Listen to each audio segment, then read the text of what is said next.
Season 4 of Notebook on Cities and Culture is brought to you by Daniel Murphy, Polar Inertia, a journal of nomadic and popular culture, online at polarinertia.com, and by Press Up, friendly web consultants who listen to your goals and provide solutions that make sense, online at pressupinc.com.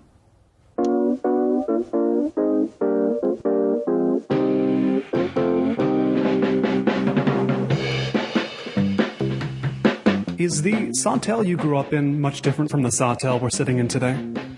This Sawtelle is a complete different place. I grew up, it was a lot quieter, more quiet. It was filled with Japanese Americans more so, less cool stuff, right? It was sort of like, it was just like a village is how I would look at it. Everyone knew each other. All the shop owners knew the customers and vice versa. You would have, I think the idea of being a regular was everywhere. You know, you'd go somewhere that everyone would know your name. I mean, it was kind of like that. And our memories are they kind of began in this area. Like my friends, those who grew up around here just remember the old businesses. But then the new businesses, they kind of don't know. It's kind of, I don't remember the gardeners and whatnot. It's completely different. But now they remember so many things that were here, the little restaurants. But now there's like 50 restaurants. But before there was a lot less.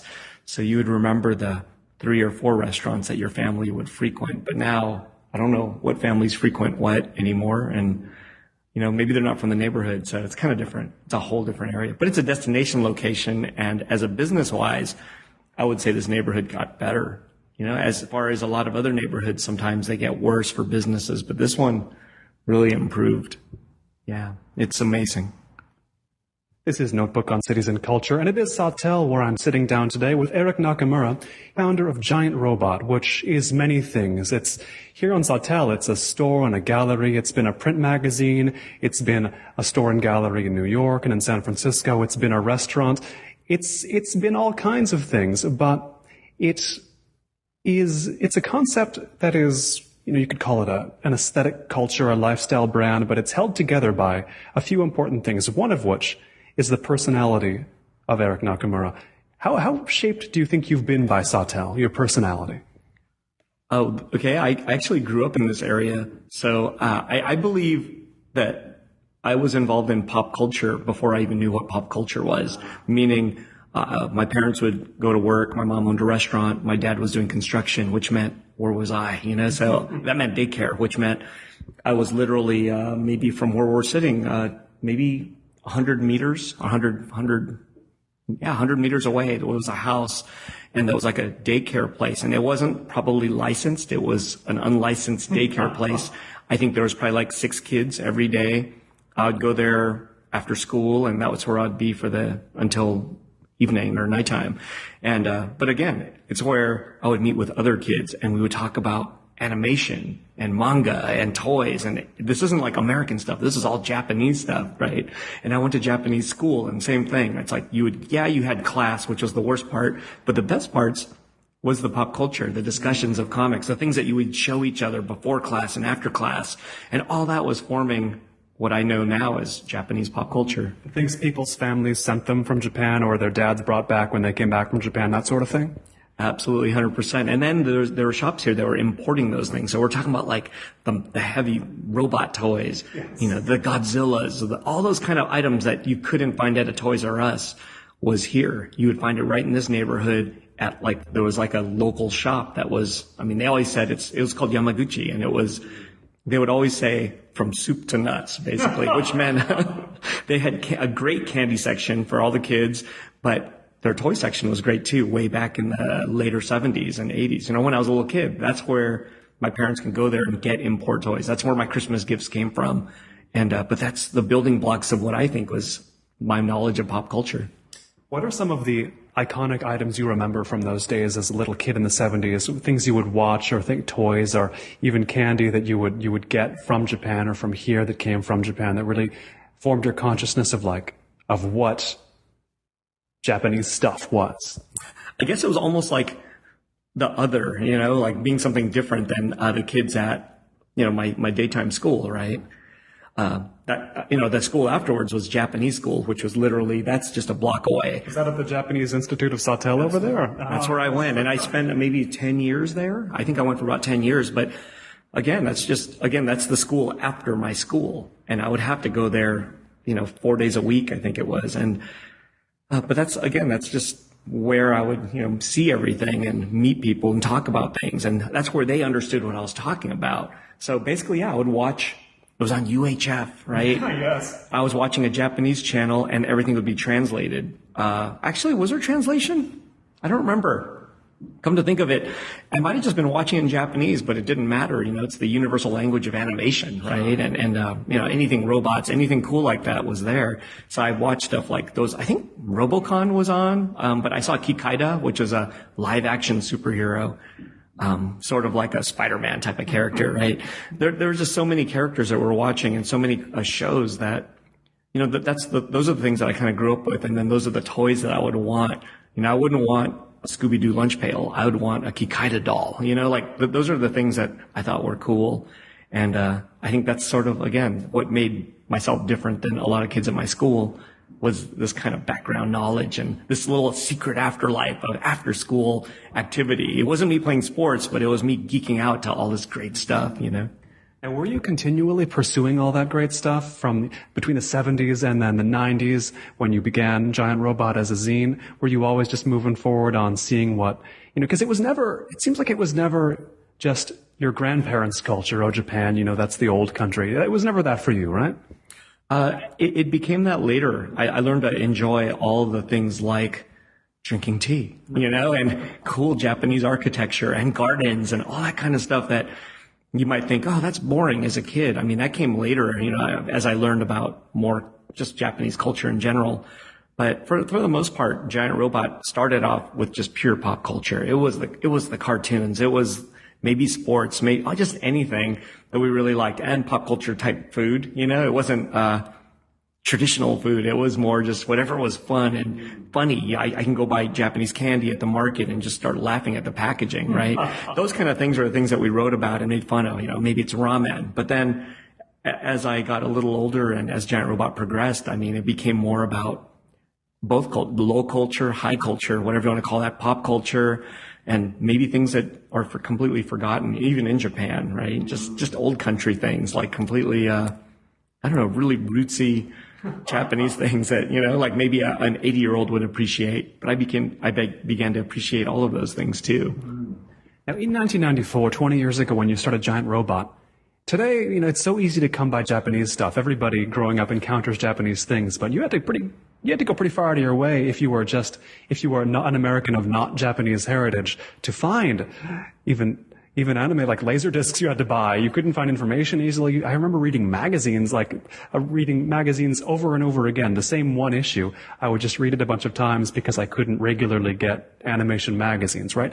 It wasn't easy to get this stuff then, right? It was really impossible to get it. I think Giant Robot wasn't just Japanese culture. It also hit like things from China, for example, or even things in America that I thought were influenced by Japan or Asia.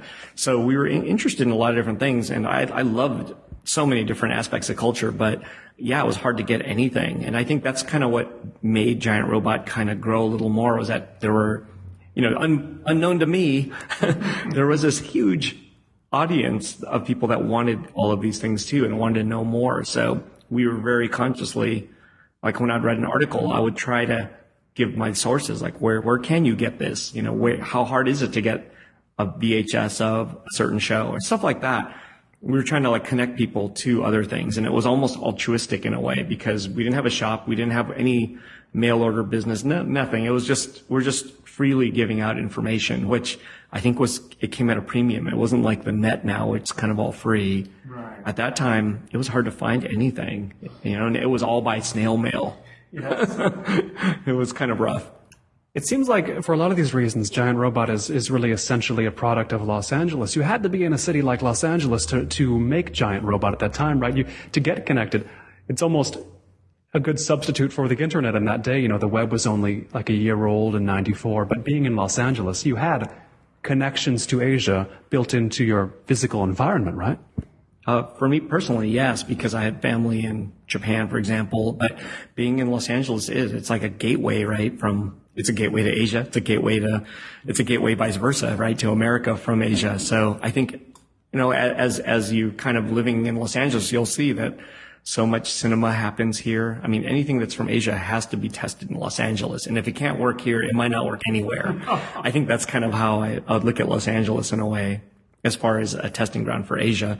So I think that made a difference for me. And that's what made Giant Robot work right in the beginning. But then I realized that people in, let's say, Tennessee, right? I would get letters from people in Tennessee who would say, I grew up with Ultraman.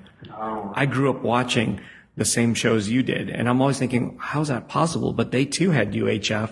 They too had, maybe there was a need for programming, and those shows actually made it to other states and other cities, even in what I would say is rural America to me.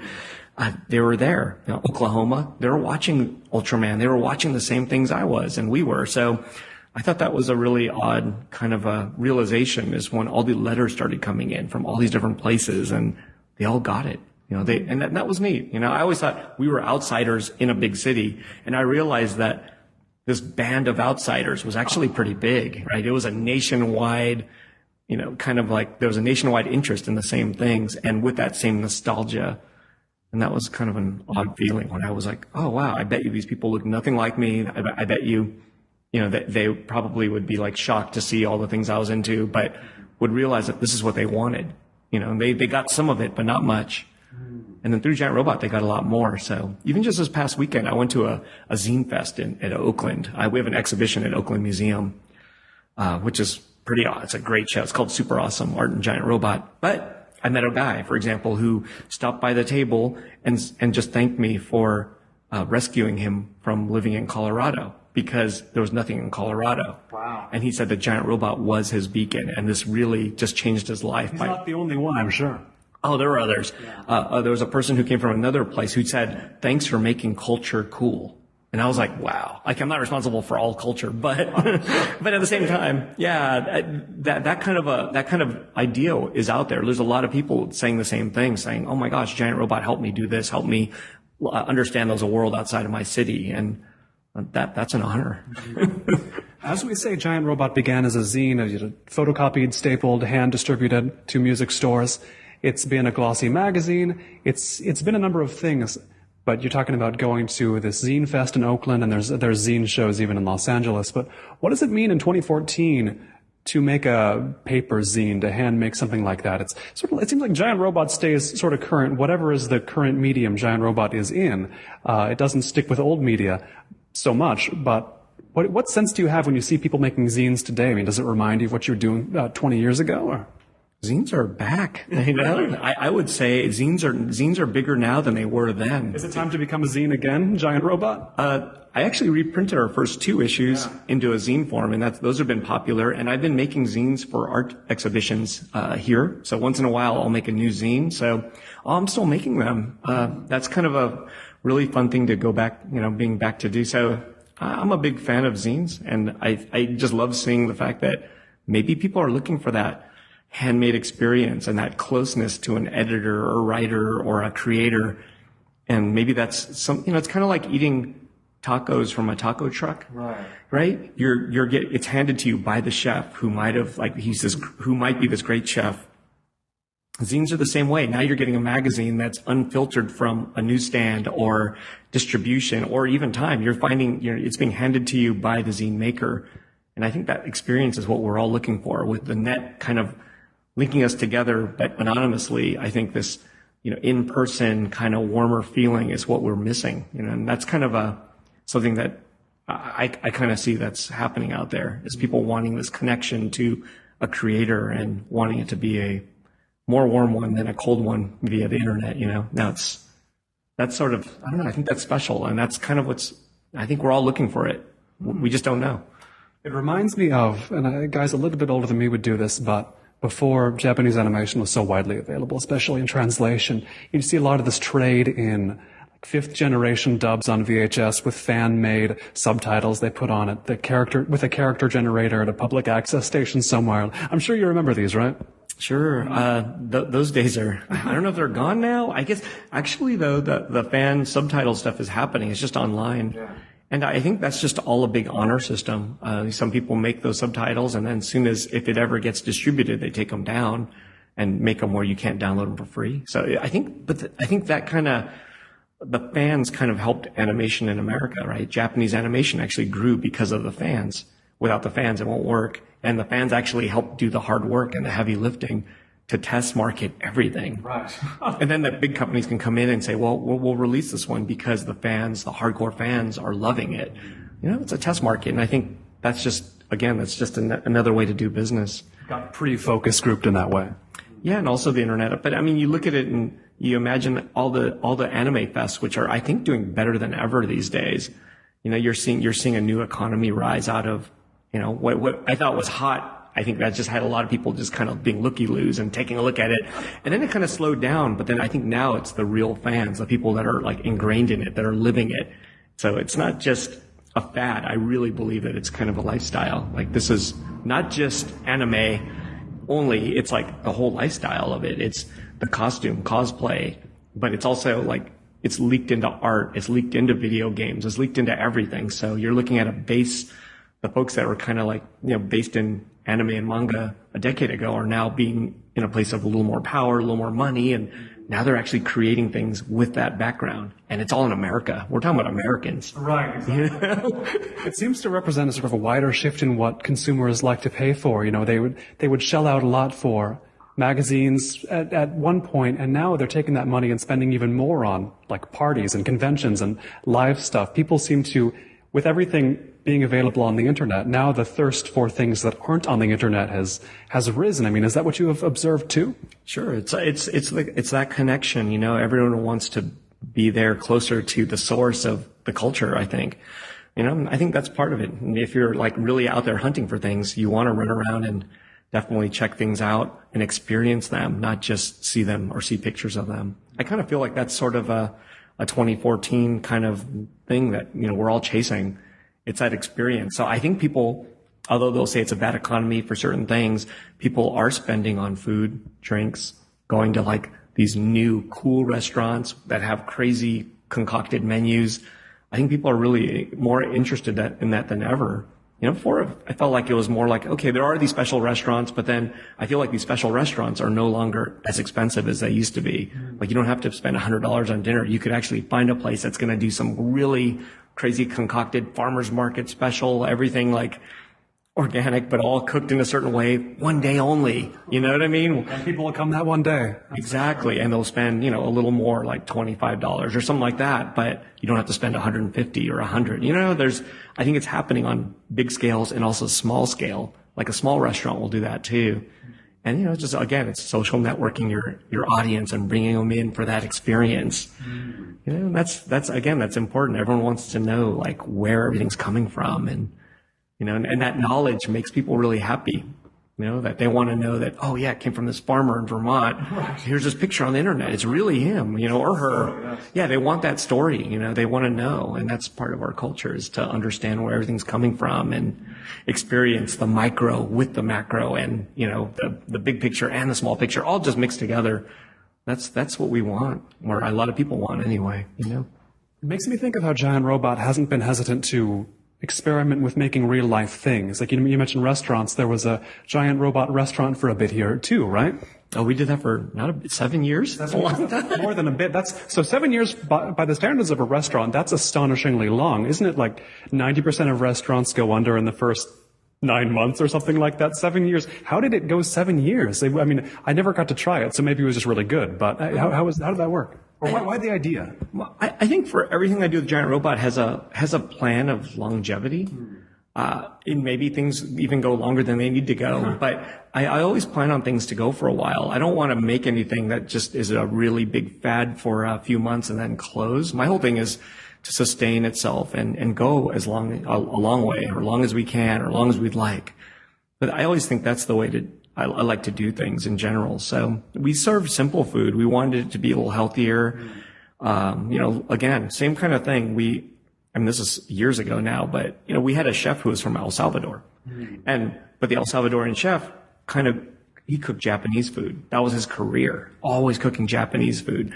But then I was really a Los Angeles type of person, the El Salvadorian who cooks Japanese food. Better than Japanese people, perhaps, right? That's totally true. But then I think on the other side of it, he's El Salvadorian. I'm wondering, what do you eat at home? Was one of my first questions. And he said, he gave me a list. I eat this, this, this, and this. And I'm like, let's make those things. So we actually we had El Salvadorian food on our menu. I mean, I wanted to play up the fact that we had a chef with this multicultural kind of background.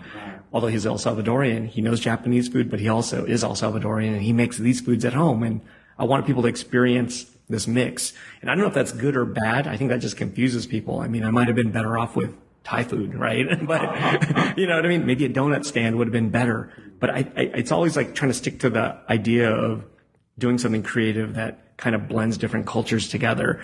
And that's very Giant Robot. And I wanted to stick with our theme. And, you know, again, how does it last so long? It's, again, just keeping things trim and being careful a little bit, making sure we're not, doing things the wrong way and being fair. I mean, all those things are important, but it always takes hard work. That's sort of the underlying theme is it still takes hard work. It's not easy, and there's no fad, or we're not jumping on a bandwagon to, make things happen really quick. It's all just, we want the slow kind of moving.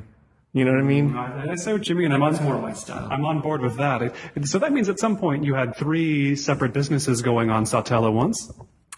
Yeah, actually we did. Shop, gallery, and the restaurant, yeah. At what point do you get made into sort of the godfather of Sawtelle? Like, you must have some similar type status in this neighborhood. I mean, having grown up here, having run 3 separate entities on the street, like, it's, you must be looked to as a Sawtelle figure at some point, right?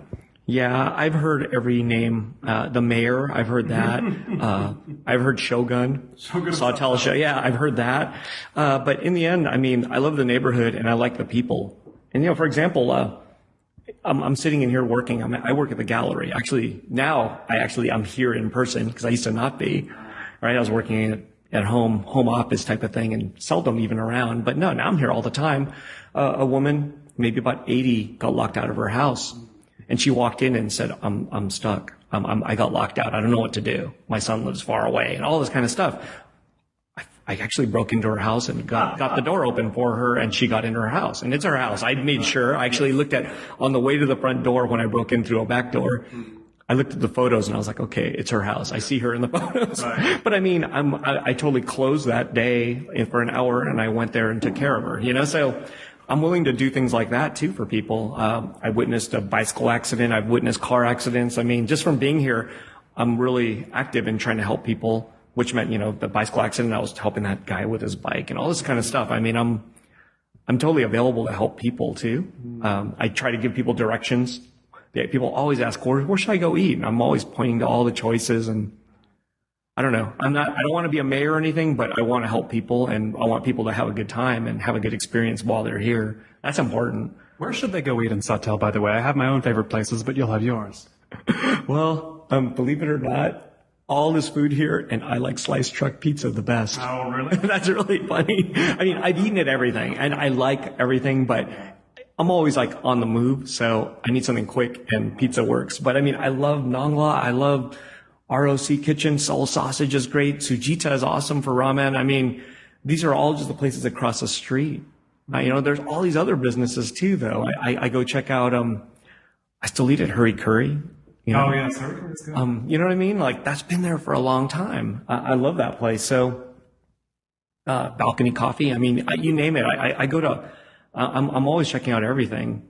But I bet you, like, if you look at my calendar and I think sliced truck pizza is number 1 on my list. I've eaten there the most. Yes, I think I've eaten the Nijiya bento the most that you get out of the cooler. So yeah. Oh, there's a place people forget about, and I think it's called Tempura House. It's about 3 or 4 blocks up, and they make bentos to go, and that's the best. I'm gonna get that after this. That's sort of like that place has been there forever, and it's run by an older man. And I mean, they're seniors, and they make that food by hand, everything by hand. And it's I think it's $6.50 or $6.25, and it is really great. The bento. Yeah, that to me is the best secret spot that most people don't know about. Yeah. Duly noted. Now, you've also, of course, run shops in San Francisco and New York. Tell me about the differences that really pop out running a place in those cities versus running one in Los Angeles? Because those three cities are not very similar. Well, I used to, right? I closed the San Francisco, New York store. I don't know if you're aware. Okay. Yeah. Oh, okay. Because, you say you plan for longevity, but it also seems like it's best to plan for the medium term. Like, no one wants to run a store in New York forever, right? That would just run you down. You're 100% right, but I learned that, maybe the harder and slower way. So like we had a giant robot store in New York was for 6 years, actually. That's a long time considering, I don't live there and I'd have to fly over a lot. And the San Francisco giant robot store was 8 years. And imagine each one of those locations, we were having art exhibitions every month. So that meant in 1 month, there would be 3 art shows, one in LA, San Francisco, and New York. So in a year, that means 36 art shows. And, over many years, and we're talking hundreds of art exhibitions. And that means like an event all the time, everywhere. Yeah. And sometimes it'd be on the same day. Sometimes it'd be a week apart. So each one would be like the following week. But I just in general, it took me a long time to learn that, maybe that, it's also good just having one shop in, the same block type of thing. And that's kind of nice too. I think there was an idea of trying to do as much as I could. And maybe it was overextending, but I really enjoyed it. But then at the same time, I also enjoy having a smaller shop and having just the business on Sawtelle. And that to me, I realized the joy of it is equal, or if not better, Yeah, it's one of those things that I guess as you got older, you realized, you didn't need as many things as you thought you needed to be happy or to enjoy. And I'm glad I did it. I mean, I learned a lot about each city. And what did you learn about those cities, how they're different from Los Angeles? I mean, we know they're different to look at them, but what's really important about how they're different? I always thought that the culture, just understanding culture is just what I love to do. So seeing the different cultures always made me understand like the people and the situations better. Manhattan is a crazy place in a way. Just understanding how business gets handled there is just a whole different story of how it gets handled in LA. And everyone's attitudes are a little different. One person said that saying hi to people when they walk in the door is actually kind of weird in New York. Like that's also handled weird. Like people would be like, wow, why are you so nice? And I'm like, wow, why wouldn't you be nice? This is New York. Come on. Yeah. But then at the same time, doing business is just different. It just seems like, there's a little bit of shadiness to it. It's one of those things where it's like, well, you can't get this done this way, so do it that way. And it just seems like there's a lot of like who to help make your business work easier was always better. It just seems like, there's just always a way to cut a corner by knowing somebody there. And I don't think that is easy here is to get away with that kind of stuff. It just seems like New York has this kind of weird, like long established method. Yeah, that, you have to learn the hard way. And I'm always finding out, I could have done it this way. It would have been way cheaper, way easier, all this kind of stuff, but I didn't know. And nobody told me. That's how you learn. How else do you?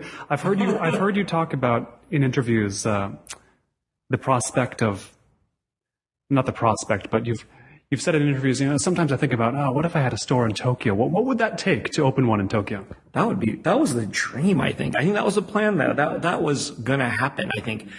If I would have kept the San Francisco, New York store, eventually it probably would have been Tokyo. And a lot of people would say, but all you're going to do is sell Tokyo stuff to Tokyo people, right? And I'm like, but that's not really true. I would have to bring the culture of maybe Los Angeles, the giant robot version. It'd be an American store. Yeah, the giant robot version of what we see here in Los Angeles or America and bring it to Japan. It would be that. And again, it was just one of those things where, maybe the horror stories, that too, just like New York, I would hear it's just who you knew, and running that business was kind of like you had to know people and you'd have to have a partner, and they won't do business. People won't do business with you because you're an American. I heard all these rumors of how it works, and I've seen other people open shops and close them that were American. So I've seen a lot of quick turnaround, and that's what kind of turned me off, is that I would see shops, then 6 months later, that shop would be gone. And I'm like, how can that go so fast? Right? I saw a lot of that, and I realized, I always look for longevity. If I opened a store in Tokyo, I'd want that for 10 years maybe. And it just didn't seem like a place where you can do that, That just didn't seem like something that I would be able to do. And I think for that to happen, it would have to be a whole different model maybe. And I don't know, it's just different. And people have different consumption habits everywhere. People in Japan won't buy art, so I know that's like... They won't buy art. Interesting. Apartments are too small. Art is too big. Yes. That's one of those things where maybe you need to have something where people consume it and it's gone. kind of a thing, where I don't think art is that way. Art is something you accumulate and collect and admire, and and you have to have a wall space. And I just know that from knowing artists in Japan, that's not going to work out so well. See, so that's an example. It's like, well, I know that's not going to work, so bringing that might give me a very short life there. But I do love Japan, so it's like I would open a flower store. I don't know, you know what I mean? Right, whatever suited the environment. Yeah. When was the first time you went to Japan? I was a little kid. I don't even remember. When's the first time you remember Japan? I mean, I do remember it when I was maybe 10 years old, but I think I went even before then. I don't remember, but as a 10-year-old, I remember a lot from that trip. But then, maybe one of the eye-opening trips was maybe 15 years ago or more. No, you know what? The eye-opening trip, I went in 1993, 21 years ago, before Giant Robot. I was kind of traveling around, checking things out, and that's what kind of led to Giant Robot, making a zine. But yeah, I think then the trips after that, I mean, each one is just a learning experience. And, you kind of see things crest and wave and ebb and flow there so quickly. Then all of a sudden it slowed down, right? The economy kind of stalled out everywhere. And then I'm like, every time I'd go back to Japan, I would see the same things. And I'm thinking, oh, things aren't changing as fast as they used to be. And then again, it's back to changing fast again.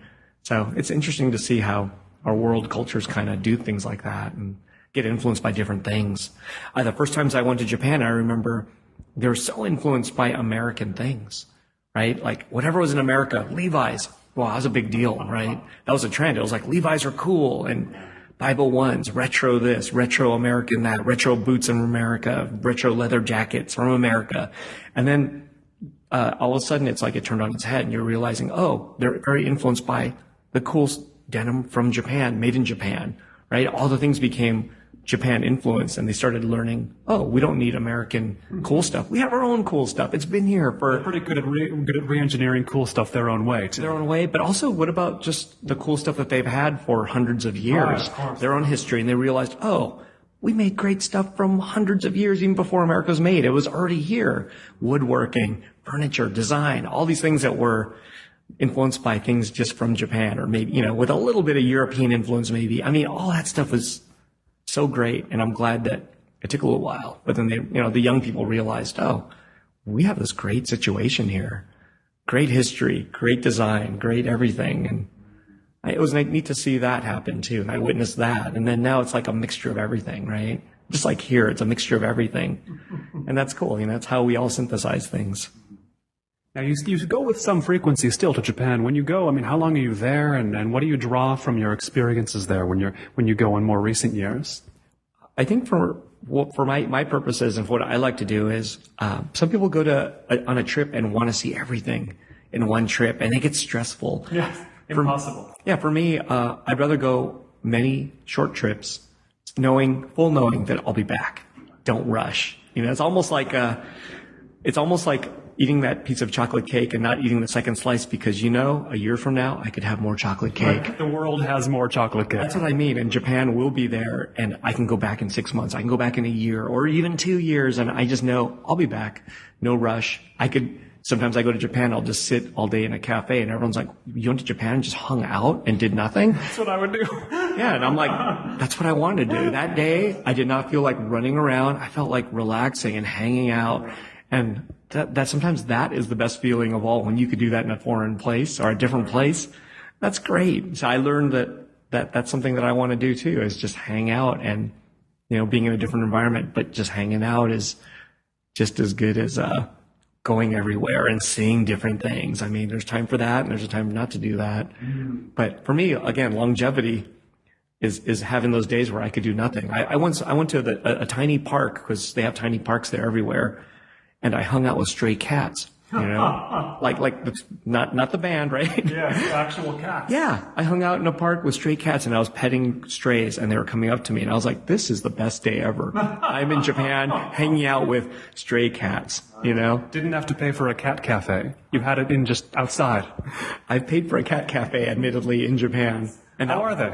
Really fun. I guess I've heard lately that maybe some of them are drugged, actually, so the cats are mellow, but I hope not. But at the same time, no, I really enjoyed that. But yeah, that's what I mean. It's like going to Japan isn't about running around everywhere and collecting things and seeing things and buying toys. I mean, that counts, but I try to have balance where I enjoy the place so much that I know I'm going to be back. And if I want to pet a cat all day, I'll pet a cat all day. You know, if I want to just sit at a park bench, I will do that. And it's not about having to go see a temple, a castle, the Akihabara, you know, people wearing costumes. And it's not about all that all at once. It can be one of those things or none of those things. And I learned that that's ideally, again, you know, the world has more chocolate cake. It does. Do you find you're any different a person at all in the context of Japan, or are you exactly the same whether in Los Angeles, Tokyo, or anywhere else? In Japan, I mean, I don't use Japanese here much, but in Japan I can. It's not perfect, but it gets better and better, obviously, as you're using it. And some people think I'm full Japanese when I'm there, because if you know, my language capabilities might be up to like a fourth grade student, or third grade student, but that's enough. You can surprisingly, if I spoke to a third grader here, that's surprisingly at the reading level, perhaps anyway. So, yeah, I could speak to an extent where everyone's like, oh, you're from Japan. And then eventually I'll say a few words with the wrong pronunciation and then I blow it. It's over, you know? They just sort of like look at you a little more askew. And then I just say, oh, I'm American. I mean, I'm not trying to hide that or anything. I'm just try not to get in anyone's way or make anyone like have to think twice or harder. I'm just trying to like go with the flow, you know? So no, I'd like to say I'm pretty similar when I'm there in Japan. I mean, again, it's that thing of having the choice to like go crazy or being able to relax when I want to and not stress out. That's the whole key. Longevity for me is just not stressing out. You know? Right. Yeah. That habit, that non-stressful habit of checking out the cafes in a foreign city, it's something I do as well. Usually I have to work a lot when I'm traveling, but if I can go to a cafe and get a read on a place, I do. And it's a habit I have here in Los Angeles too, because Los Angeles is sort of a world microcosm in that when you're in a different neighborhood, you sort of are in a foreign city from wherever you're from in Los Angeles. Like Silver Lake, I like to go hang out in because I'm not there a lot, but you know, you ran a giant robot store there for a while too, right? Is that like, you might as well be in San Francisco or New York? Is it that different an experience from running one in Sawtelle? I don't feel that way. I do feel that, I mean, it is Los Angeles still, so there's to me a little more of a connection, I believe, but each neighborhood is different. You're right. And yeah, the Silver Lake store and that neighborhood is completely different. And to really intimately know it, I think you have to spend a lot of time there because, I mean, having a retail store, you learn that being 2 doors away makes a huge difference. Even if, let's just say you had a carbon copy of your exact shop 2 doors down, sometimes that 2 doors down is all the difference in the world, right? A Chinese person might say there's some feng shui related issues there, but no, that's part of a neighborhood is knowing that intimate, you know, that 2 doors down, you're going to do so much better because you are 2 doors down from being in one place. It matters. And knowing those little nuances are all the difference in the world of knowing a neighborhood super well. And Silver Lake's so big that there are so many places you could be in Silver Lake, and the different commercial parts are not that similar to each other. I mean, what's a good way to describe an important way Silver Lake is different from Sawtelle? Completely. Well, how are they the same at all? What's the similarity? I think Sawtelle is still a lot smaller than Silver Lake and more, I guess there's more businesses per square foot type of thing. I'm pretty sure that's true. In a shorter space, right? In just a few blocks, there's a lot more. So I think in that way it's different, but also the histories are different. I mean, this is a Japanese American neighborhood and Latino neighborhood for that matter. Silver Lake, I don't think has an Asian influence necessarily, like all Asian or this area has a heavy Asian influence, obviously. So that's the difference. This is known as Little Osaka. Somehow that name has taken root, but I just call it Sawtelle, and Sawtelle usually encapsulates everything to me. But Silver Lake, yeah, it's a whole different game. I mean, it's gentrified different, I guess, is that word, gentrification, but it's a whole different place. And I love it though. It's just another part of Los Angeles. And without these neighborhoods, the city wouldn't be where it's at. Right? I mean, that's important. Los Angeles is not connected well by public transportation. Not yet. It's getting there. Not yet. But that's kind of what makes it great is that there are these different places that you do have to drive to or find a way to get to. And it's a lot harder But then that creates pockets of culture that are different. Because if it was all connected so easily, then maybe it would be all mostly the same. Is that what you found in New York or San Francisco, that things were a little bit sameier because of that? I think the people felt more similar. If you're in Manhattan, people felt more similar, but the neighborhoods still had their own feel. But the people inhabiting it seemed similar. Whereas like maybe the whole Silver Lake vibe is more chill than it might be on Sawtelle, you know? And then the Abbot Kinney area in Venice has yet another vibe, but that one seems a little more upscale, right? This is especially true of the West Side, where Venice and Sawtelle and, I don't know, Santa Monica, or these neighborhoods are not that far apart, but they are a little bit of a pain to go between, you know? Yeah, they are, and the people are a little different. But I just think each neighborhood has its own feel, and maybe that's an organic growth, and I love that. I mean, I love seeing how these neighborhoods kind of came to be, and they're just so different. But that's sort of like the beauty of having a city this large and being able to experience a whole different thing and seeing changes in those areas. And it's just almost like taking a mini trip. Sometimes I will drive a little further just to eat the same food because I want to go to that area, right? I do that. But the food might not be particularly special in that area or more different, the place I'm going. You know, it's almost like going to McDonald's in a different neighborhood too, in a way, right? But it's not. I'm not going to McDonald's. But you know what I mean? It's like, I just want to experience that trip and that journey and that, you know, that kind of vibe, and just going through to see it. And I do that often. I'll go to the same ass place just to go to it. You know, like I'll go, you know, sometimes I'll make that trip just because I want to see. And, that's kind of the cool thing. But then, you know, same time, there is a similarity still too. That's you know, true. we're all in the same city. So there's a laid back thing that people say is Los Angeles, I guess. Yeah, I guess that'll be consistent a little bit, but I don't know, you know, it's one of those things where our city's just spread out, so it's a little different. You know, Manhattan's a lot smaller, more condensed, but then, you know, like Brooklyn is Brooklyn too. It's a whole different thing. So Yeah. I think it'll be some similar in a way, just different everywhere, you know? That idea of going to the same place in two different neighborhoods, it's funny because it holds true, I think, for world travel as well. You hear this sentiment from some people who especially don't travel a lot. They'll say, oh, every country has a Starbucks and a McDonald's. Therefore, every country is the same now. I don't need to visit them. But I feel like when I was in Japan, going to a Starbucks was in a way the most foreign experience I could have because everything was held constant in the Starbucks. So like, great, this is the same as a Starbucks back in the States. So now all I see are the differences, right? If you go to McDonald's in two different neighborhoods, all you see is how everything else is different because it's so, the McDonald's is the same, right? See, that's totally right. Target stores are the same way. You go to different Target stores in different areas and you'll see Target stores the same, but the way everything's set up and the people and the culture of that shop, they're different. And that's, you know, I had that same experience having a shop in different cities. I mean, it's the same thing. It's like, I would notice these differences. But yeah, Target stores are a good example if you're into that, but I try not to do that too much. But you know, it's just one of those things where you're right. That's how it does work, you know? And yeah, that's a really interesting way to see it, but it's true. Oh, and also the strange thing, Starbucks in Japan. I'm sorry, a lot of Americans I know who go to Starbucks or they go to McDonald's in Japan. I'm like, why did you go to McDonald's in Japan? Right? I'll ask that question. And they'll say, I had to go. I had to see it. Why is that, right? They want something from home, but they also want to see the differences because there are some differences. But I'm like, but you could have gone to a yakitori place. You could have gone to all these places, but you chose McDonald's and you actually ate there and they wanted to know. And that's sort of interesting, right? Yeah, they want to hit this, one of the, you know, probably biggest chains in the world and they just had to hit it in a different city. That's right. I wanted to go to McDonald's, to be honest, but it's because I wanted to see there's certain menu items that are different that cater to local tastes, but I couldn't bring myself to go in. I stood outside a McDonald's in Kyoto for like 10 minutes. I was like, do you want to be the American guy walking into McDonald's? Are you sure I didn't do it, but Starbucks, they have Wi-Fi there, which is not true of a lot of Japanese cafes. So it's where a gaijin can get Wi-Fi.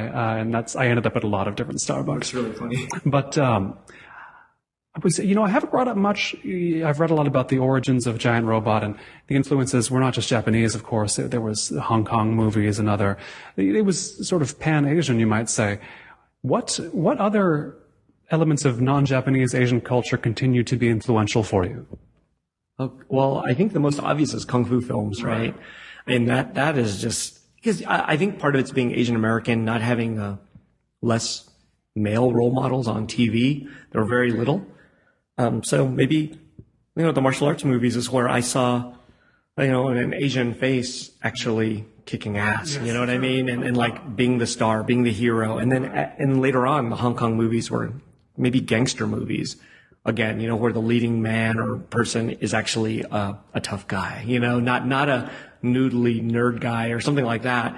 And he would get the girl, I think that's something that maybe kind of stuck with. I saw a lot of that in the Hong Kong movies, where a guy would, he's the trained hitman who has a heart, right? You know what I mean? It's like, I would see stuff like that and many movies like that. And I think that was kind of like saying, there are places in the world where an Asian guy is the man, is the lead guy on screen, right? Where he can do everything that Sylvester Stallone can do, right? I think that was important to see. And then as it went, other countries are adopting that too. I mean, I would see now it's like Thai movies, for example. Yeah. There's action movies there where, again, leading man's Thai, and it's kind of like, it's a real simple concept, but I'm seeing it more and more, and then you would see the best horror movies were from Asia, right? Again, it was Japanese ones, then Korean ones, and it kind of went up the chain. I think there were some from the Philippines that were really freaky. So, and Thai also.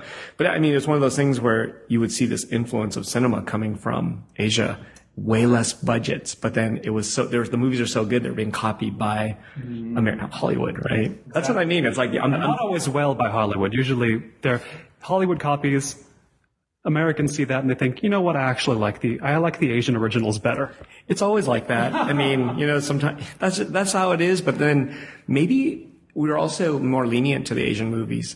We don't know when the acting is bad because we can't quite understand the language, and there's cultural differences in body language and the romance stuff. How is that depicted on screen versus like Hollywood's version? Hollywood's version is like, it's just totally different than an Asian version, which might be, in some ways it could be way more like shy and reserved, which is on purpose. They're depicting that. You know what I mean? There's a whole different what macho means is a whole different thing, right? So it'll be different, but I think that's okay, and those are the cultural differences that I love to look at and study and understand, and I love seeing that stuff. Maybe you've had the same experience. I don't bring this up often, but when certain Asian directors, they've recently made movies in the States or movies in North America anyway. I think of 10 years ago or so, Wong Kar-Wai made My Blueberry Nights, and Shunji Iwai made Vampire in Canada recently. There's a few of them. But when Iwai is a good friend of mine. Oh, really? So maybe we can talk about this, because I've enjoyed his movies. I've watched all of his Japanese movies, almost all of his Japanese movies, and then watching Vampire, I was really fascinated because I was always thinking to myself, how would I feel if it was all Japanese people saying these lines? Or same with My Blueberry Nights, what if these were all Chinese people? Would I regard it differently? And I get really hung up on, and do I approach this differently? Would I approach this differently if the people looked like the nationality of the director? You know what I mean? Like you think about the movie completely two different ways because it's different faces from the East or West saying the lines, right? Have you had this experience? You can get away with that.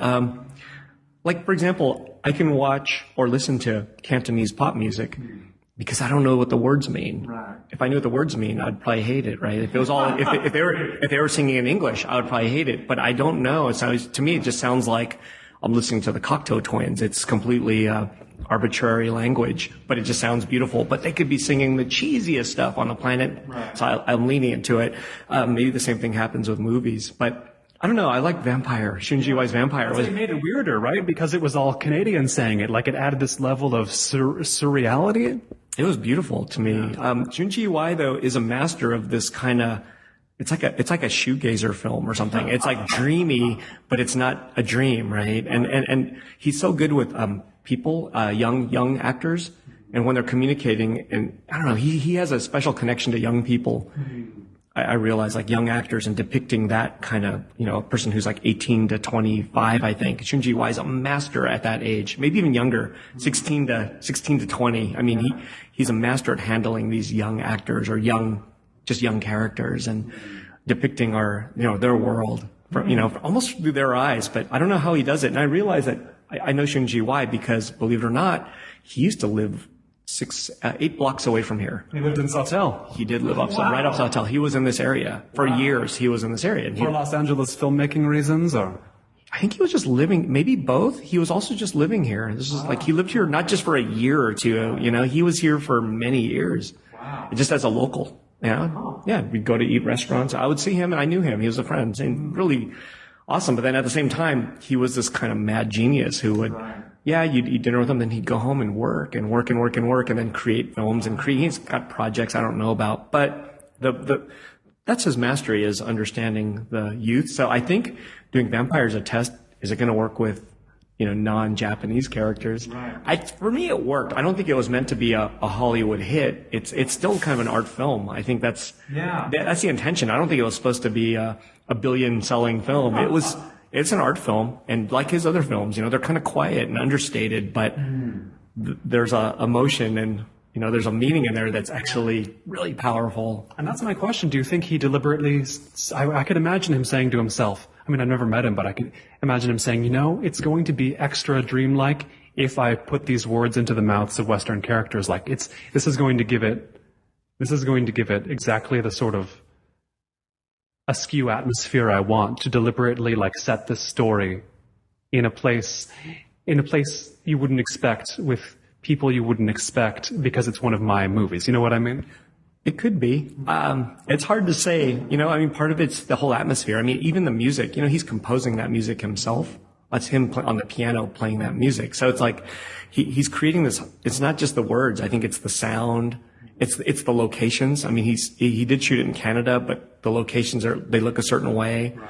I think he's kind of, it's everything all added together. That's kind of how I would see it. And then again, it's called Vampire, but the first thing it says is that this is not a vampire movie, right? So, it's kind of like a take on the whole trend of vampires and I think it's just a take on that. But yeah, it's done in his own way, and ultimately it's a film about kids. You know what I mean? That's what his film. A lot of his films are just films about kids. And that's something that I don't know. That's his section. Yes. He owns that to me. It's an exciting time for me that movies like these are being made, because this is a movie that uses several different cultures at once to its own very specific effect. And you mentioned Thai films like Ratanaruang is popular. I like his movies a lot, and I think 10 years ago he made one of my very favorite films, Last Life in the Universe, which it stars the famous Japanese actor Ratanaruang, and it's set in Thailand, but it's spoken in several different languages, and it's shot by Christopher Doyle, an Australian who sort of became Chinese in a way over his career. It seems like the 21st century is very accommodating to sort of Asia coming together to make cross-cultural projects, and also involving the West in certain ways. It seems to have become more possible, hasn't it? Isn't that crazy? That's sort of like the world that I've kind of envisioned. It's like collecting all these things that I like and putting it in a magazine was what I was doing. Now imagine filmmakers are doing the same, taking characters and actors that they love from all over the place and putting it together. That wasn't being done just, 10, 20 years ago. It wasn't being done very much. Now it seems like it's intentionally being done. Let's pick the people that, the directors hopefully are thinking that, I love this guy's movie, or I love this gal's movies. Let's work with her. Let's put them all together. And they don't even speak the same language, but let's make this work, right? That was a big no-no in the past. It all has to be in the same language. It all has to be in the realm of possibility. You had to be Wim Wenders in Europe to do that, although he's also an Angelino now. Yeah, well, Wim Wenders, I believe, is a fan of Shunji Iwai too. I'm not surprised. I think they know each other pretty well. They gotta collaborate. I think they're actually pretty close. So, that's sort of like, you're talking about like-minded filmmakers from all over the place wanting to do this. And, Shunji Iwai even put one of his Yu Aoi is this actress in Japan that's beloved. And that's one of the ones that Shunji works with a lot. And he put her in Vampire as a small character, but I'm like, why did she have to be in it? Oh, she had to be in it because it's, you know what I mean? He wanted that. So I think there's just this wanting of people to blend cultures and bring them together. And you're seeing it more. You're seeing Japanese actors in American movies just a little bit, and you're just starting to see it a little bit, you know. And maybe they're playing characters from other countries, obviously, but that's fine. You're just seeing this need of letting them be themselves in their world, in your world too, you know, like it's less, oh, let's hide the fact that he has an accent. Let's play that up and let's, you know, somehow let's make it all work together. It's happening a little more. I don't know if it's super mainstream yet, but I mean, in the art realm, it's totally happened. And yeah, that's the vanguard. I mean, I think back to, I grew up around Seattle, but I was a big fan of Takeshi Kitano.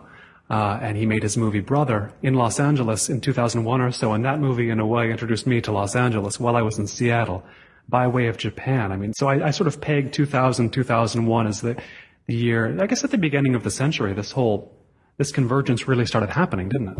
Yeah, there was, especially cinematically. I mean, there's a lot of things happening like that, mixing cultures, people coming over, trying to make movies. A lot of them, I hate to say, failed or didn't work out very well for them. Now, maybe not well enough. I mean, if they can make movies at home and be successful, why come to America? Kitano never did return to Los Angeles, yeah, I guess. Why make something, come here, make something with less support and ultimately not succeed? You know, it's like, I guess there's no reason for that, but they all wanted to try it. That's weird. And it all kind of happened at the same time. And some stuck around longer than others. Some made more movies, you know, some made horror movies. And I don't know. I just think it's just the dream of being able to do projects in other places and with people that you've admired for so long and getting that chance, you know.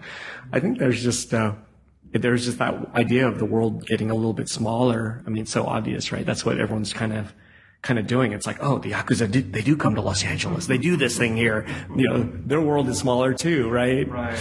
It's like that. I mean, that's so cool, right? It's like horror movies. It can happen anywhere too, right? It can bounce from place to place. And I don't know. I just think that's sort of the world that we're living in, that mixing and, you know, that kind of idea. Before I forget, I should note for the listener, so I don't get any emails, I'll make a brief correction. The star of Last Life in the Universe is Tadanobu Asano, not Ando.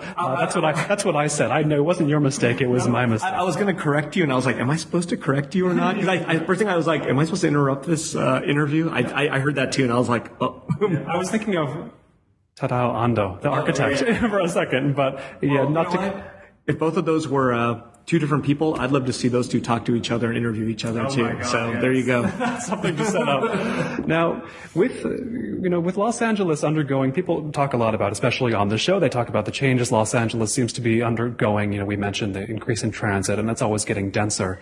In a way, it's getting a little bit more like a New York or a San Francisco or indeed an Asian city. Do you have optimism about that here in Los Angeles? Transit. Well, they're not just transit, but like density and anything like that. Cityfication, urbanification, I don't know. I guess the scary example is San Francisco right now, and seeing how high the prices are going for houses or housing, seeing artists make exodus out of San Francisco, moving to Oakland, moving to Los Angeles, and, you know, just hearing these horror stories of, you know, this culture that's kind of just getting messed up in San Francisco, right? I'm hearing people saying San Francisco is over. I've heard that. It's completely untrue. But I mean, I'm hearing that a lot of people that once loved San Francisco are now leaving. I'm afraid, you know, that's the only thing I would be afraid of for Los Angeles, except Los Angeles is sprawling. It's just so much larger. Plus we can build up, and they have sort of capped that there. Yeah, and also we can, I mean, is Palmdale part of Los Angeles now? I mean, you know, like, no one knows. But I mean, you know, you look at it, it's like the limits are just getting wider and wider. You know, there was a time when I didn't know what Eagle Rock was, and now I know what Eagle Rock is. You know what I mean? Like, there's all these areas that I've never heard of, and I've lived here my whole life. I'm born and raised in Los Angeles. Right. And, Lincoln Heights, I've never heard of that, but I know people are living there, right? I know people living there. So I'm realizing that all these little neighborhoods are actually filling up and changing. Boyle Heights I've heard of, and that's changing too. So Los Angeles is changing. I mean, the only thing I worry about is it going to one day just get too dense and too crazy, and all of a sudden people that, you know, the creatives are going to have to leave, right? That's the only thing I'd worry about. But, right now, I'm okay. I think our lifetime might be okay. But yeah, I think we're not going to get pushed out in the next, you know, half century. But it is interesting. You know, you see films like, I don't know if you saw Her, the Spike Jonze movie, but people are speculating a lot about the future of Los Angeles. I guess they were doing it in the 80s with Blade Runner too, but this goes in cycles, right? People have visions about what Los Angeles is going to be every generation or so, it seems like.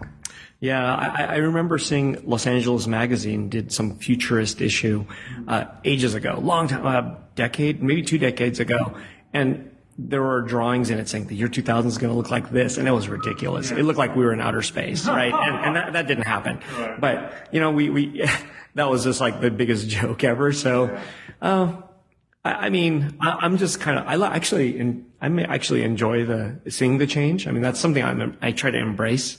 So I'm hoping that that'll keep going for the better. But I mean, there's for every good, there's also bad, and vice versa, right? That's just going to happen. But culturally, I think we're doing well. For me, in my world of what I'm interested in, I think Los Angeles is really awesome. I mean, there's that Broad Museum's going to open across from, is it Mocha? Yeah, right across the street from Mocha. I mean, that's amazing. And that's almost happening under our noses without people really talking about it. At lightning speed, that thing is going up. I go down there all the time, and it's like, wow, that's going to be done soon. That's what I mean. It's supposed to open next year, in 2015. Next thing we know, it's going to be open, and it's going to be free, right? But that's something that, for example, like that's happening. That's helping. That's like going to turn downtown into it's going to give it another level up in terms of art quality. And the train that goes there is being constructed just south of here. Yeah. Is that true? It's going there too? It's going downtown where the road is. True. That's what I mean. There's this change happening, and I'm lucky maybe I'm on the west side of Los Angeles where a lot of it's happening, and it's connecting to downtown, but there's still like the outerlying so many areas that I don't even know that maybe things aren't changing and things are getting worse there at the same time as things get better here, So I'm not sure, like I'm not 100% like everything's great type of thing. I mean, there's still a lot of like up and down. Right. And, how come I'm noticing there was more cinema for a while about Los Angeles, right? That there was like, I felt like I was watching movies about everywhere else, and then all of a sudden I see more and more Los Angeles in cinema, right? Like it was all today. Yeah, it was all about New York before. Now I'm like, why is that? Why do people want to depict Los Angeles so much? And I think it's just an interesting place that I think that actually is having its great time in cinema, for example. Now, given the giant robot can seemingly be anything, what sorts of things do you think about it being next? I guess for right now, giant robot's never been this. I've always wanted to do it long term. I've never had a solid single line. Here's the plan. Here's the railway that I'm going to follow. It's never been that way. For me, it's just kind of this kind of journey. I call it a journey. It's been 20 years and I'm still going. And who knows what it's going to be. I never thought I would be involved in art, curating art exhibitions, which I do a lot. And, not just for here, but for bigger spaces in museums sometimes. And that was not even part of the plan. A few years ago, that would have never. Not that there was a plan. No, there was not really. So I'm kind of like on the journey. I'm kind of like I don't want to say I'm walking the earth, that type of thing, but I'm kind of going with whatever's coming. And I don't have 5-year plans necessarily or 10-year plans. My 5-year plan is just to keep enjoying what I'm doing, and whatever that is, I'm going to keep going, and it's like keep following whatever path it is. So I'm not in a box where I have to do this thing because that's the plan. I don't really have those things. I just kind of keep going, and it can end too, at the same time. And I embrace that when that happens. So it's like whatever happens. And whatever you wouldn't expect, that's good. That's the best part is not knowing, right? And I think I enjoy that the most. And that's part of enjoying being where I'm at. And even in this neighborhood, it's like, as I'm seeing so much change and I'm enjoying the change that's happening just in the Sawtelle neighborhood, part of me is thinking, well, does that mean one day I'm going to be gone and that this change is going to take over what I do? And that's okay. If that happens, great. If I'm part of it, that's great for me too. So I'm up for anything. I mean, I'm watching it change so much that I'm thinking, we were once the new people here. I was the new kid. I'm now the old guy. In 13 years, the first store is 13, the gallery's 11. I'm the old guy. And that's weird. Like all the younger business people that are opening, they're 10 years younger than me or more. They're coming to see me and they talk to me about, wow, you've been here a long time. Can you tell me more about this area? And it's like that. It's kind of funny when I hear that. I'm like, I'm the new guy. You know what I mean? I always think of me as the new guy. Mind, you're still the newcomer. I feel like I'm the new guy here. That means I'm keeping it fresh and I'm having a good time. But yeah, I feel like the new guy here all the time. And I'm always thinking, gosh, I don't want to be the wisdom giver here. You know what I mean? That's not me. Responsibility. I want to be part of the new group, you know? Mm-hmm. And at the same time, I do have there are folks that are 80 years old and 70 years old. There's this older kind of generation of Sawtelle people that actually have a organization, and they want me to go to those meetings. So they want me to be the young guy who goes to their group and tells them about what's happening in this neighborhood. And they want me to do that. And at the same time, you know, I'm looked at the opposite from the young business people, but I'm happy to be the new guy. You know what I mean? I want to be part of the change. I want to be part of the growth, and not just here, but I want to be part of seeing all this stuff happen in Los Angeles. And, you know, it's just fun. It keeps me excited. And I don't think if I had those things, I would want to keep going. So yeah, you know, it's just, I'm not trying to make stuff or be bigger than I am. I'm so happy to just be part of a society and do things that people enjoy a little bit. That's cool. You know, I think at one time it had to be national or global. I had to have a shop here. I had to do that. But I realized that the micro business, having people come in locally is a great pleasure. And doing events that serve 10 people is just as good as doing an event that serves 1,000 people. I realize that I think I have the same joy. Yeah, I love doing the little mini workshops where 10 people come and learn how to, you know, do something, fold paper or just anything. That's a great feeling. It's what goes on here in Sawtelle. Specifically, while we're here in the Giant Robot 2 gallery, but there's also Giant Robot up the street. I recommend you come explore, listeners. I've been sitting here, by the way, with Eric Nakamura, founder of Giant Robot, which has been a magazine. It's been stores in various places. It's a gallery. It's been a restaurant. It's been many things, will be many things. Eric, thanks so much. Thank you. This has been Notebook on Cities and Culture. I've been Colin Marshall. You can keep up with the cultural creators, internationalists, and observers of the urban scene on the show at colinmarshall.org. Thanks. Special thanks to everyone who backed Season 4 on Kickstarter, including Joel Neville Anderson, Daniel Levin Becker, Paige Calvert, Commander Manvark, Jonathan Crow, John Cunningham, David Dawes, James DeVito, Tim Dobbs, Paul Doyle, Jake Elliott, Kevin Emmett, Lawrence English, Jonathan Filbert, Andrew Philippone Jr., Michael Fransky, John French, Themistocles Eucrucius, Will Graham, Umberto Grant, Samuel Hansen, David Hayes, Jeff Hillenbrand, Mark Hines, Andrew Johnstone, Tadeusz Andrzej Kodlubowski, Peter Kavanaugh, Ted Kane, Andy Cooney, Evan Landman, Alfred Lee, James Maloney, Sean McDonald, Alberto Bruzos Moro, Jason Miller, Rob Montz, Daniel Murphy, Richard Nash, Aidan Nullman, Patrick O'Flaherty, Danny Olson, Michael O'Regan, Ian Blosker, Christopher Porter, MJ Pritchett, Piers Rippey, Rob Schultz, Todd Shimoda, Cam Smith, Deborah Smith, Adam Sutherland, Maureen Kincaid Speller, Anna Traher, Thomas Unterberger, Matt Warren, Nick Weigelt, Dion Wolf, Cynthia Yang, and Wayne Wright.